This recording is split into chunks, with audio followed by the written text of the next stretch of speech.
Today was day 6 of the Brian Walshe trial. I'm going to give you my daily recap. At the end of day 5, we had the medical examiner on the stand. I missed that totally because my feed was all messed up, but he's back on today, and he never did an autopsy because there was no body for this case, but he is here strictly to give his opinion on manner and cause of death in other scenarios. He also took samples from a few different items that were recovered from the trash, including this carpet. He talked about the red-brown stains. He also talked about this powdery substance that was here. I want more info about the powdery substance. Later on, they talked about it in the day 2, but I think it might have been like a cleaning agent, maybe like baking soda even. He saved hairs that were found in the carpet as well. And then there was a metal piece of a necklace or bracelet, he couldn't tell, and on the backside of it, it said Gucci, and we've learned that she wore a necklace that said Gucci. We have attorney Tipton doing some cross-examination of him, and it's really interesting where he's trying to go with this. He's trying to create doubt. That's his whole thing. So he begins questioning about ways that unexpected death could happen, if it's due to travel, if it's done due to too much sexual activity. There was a few different reasons, but it didn't put enough doubt in my head as a juror watching today. The next witness is Teresa Marchese. She's like in charge of HR at Tishman Speyer.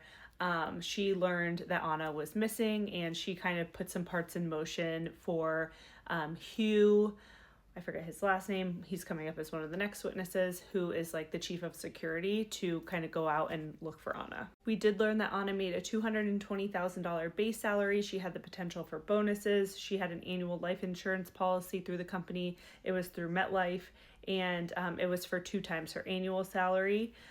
She had Brian Walshe and her children listed as the beneficiaries. She learned Anna was missing on January 4th. And she called Brian and talked to him.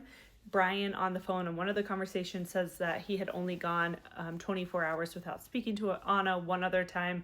And the last time he was annoyed when he was looking for her.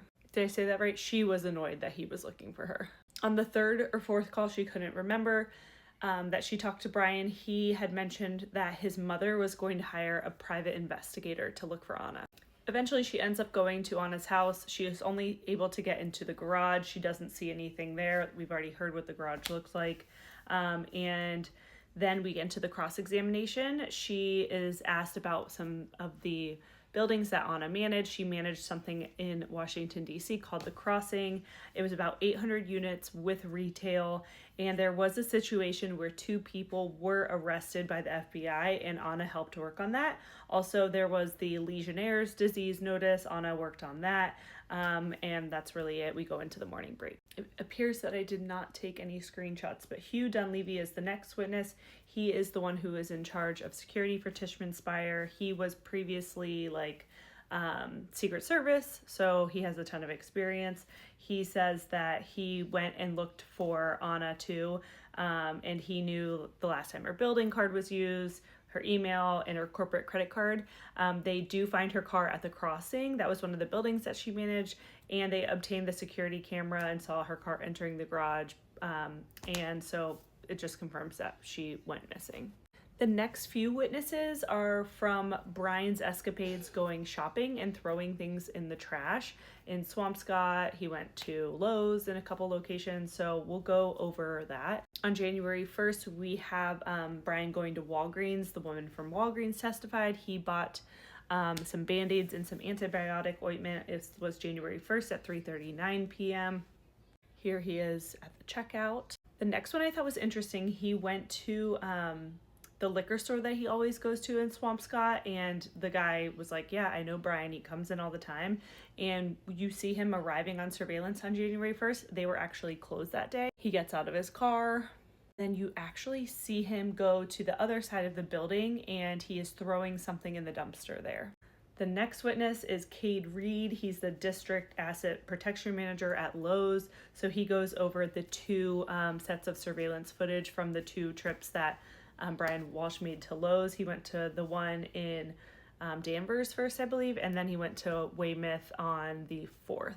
We have him back there. He's just shopping around Lowe's, shopping, just, you know, what's he buying? And then we have a really long video of him in the checkout and we get to see his receipt. I thought it was really interesting. He's wearing a mask and he's wearing gloves while he's shopping at Lowe's too.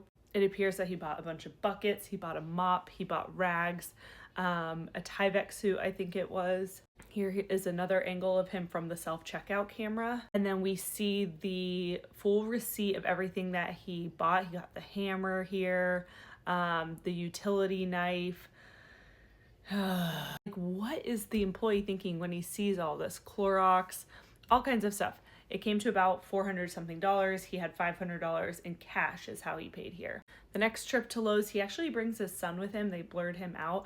I couldn't get a screenshot, but there is footage of him like looking in the camera and smiling and fixing his hair, which is wild. This is on January 4th at 4:36 too. So this is the day that Anna is reported missing.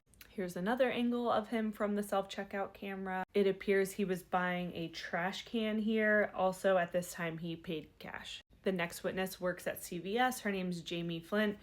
She works for CVS and we see him on camera at CVS buying 5 bottles of hydrogen peroxide. He did do the roundup thing where you like donate the change, and he paid cash here too. We see him at the Stop and Shop next and he bought ammonia.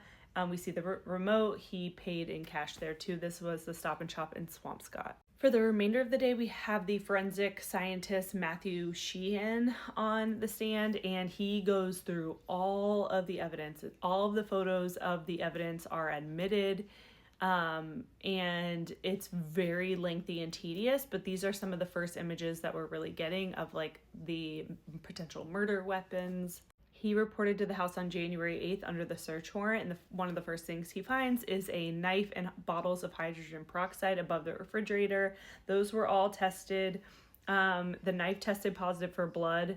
The sink and the bottles tested negative. This is the picture of the knife that was entered into evidence. Then we go to the basement. This is a room area in the basement, and there are some tiny little markers here where it is apparent areas of blood. They came up purple, I guess, because of whatever testing they were doing looking for the blood. It turns them purple. So he tests those areas, and they came back positive for blood. Here's some more close-up images of the stains in here. Then we get into the bedroom. He has some markers here. This is the master bedroom. This is the room with the hole in the ceiling. This is apparently the room where Brian and Anna slept as their primary bedroom. There is an area here in the master bedroom where it appears the varnish or like the stain of the floor was removed. So he's marked that. And he also mentions like a white powdery substance here. They did end up removing a whole piece of the flooring to see if there was anything that had was seeping through, and it all was negative. He went back down to the basement, found another area down here that tested positive for blood, and then we get into more of the tools one by one. Yes, they all test positive for blood. This is the hacksaw. This is entered into evidence, tested positive. The hammer also tested positive. The hatchet also tested positive. Whatever you want to call these garden tools, positive. And then we have one, I think he said there were 4 booties. He tested one of them. And where is that? That was negative for blood. Interesting. But it appeared there was a little piece here of like insulation, which we've seen in photos of the master bedroom with the hole in the wall. And we've also seen that in the basement too. He also tested like this plastic painter sheet, tested positive for blood. The jacket tested negative for blood, actually. There was some stained areas, but it was negative. And, I mean, what else is that? And the slippers, we've learned that there were 2 pairs of slippers. This tested positive. He took samples of the blood and within the blood area, maybe like for skin cells to test for someone's DNA too. Clump of hair. It was like, I'm guessing this maybe was like from the vacuum canister potentially, but there were human hair and animal hair, and he sent those to the DNA lab. At one point, I thought he was like crying. He was blinking really slowly. It kind of looks a little wet there. I don't know. Positive for blood. A huge piece or a small piece of the carpet from the huge sample tested positive. And more rug. We've seen this rug in the living room photos. all tested positive. Attorney Tipton started some of the cross-exam today, but we will get into the bulk of it tomorrow, so I will go over that in my day 7 recap.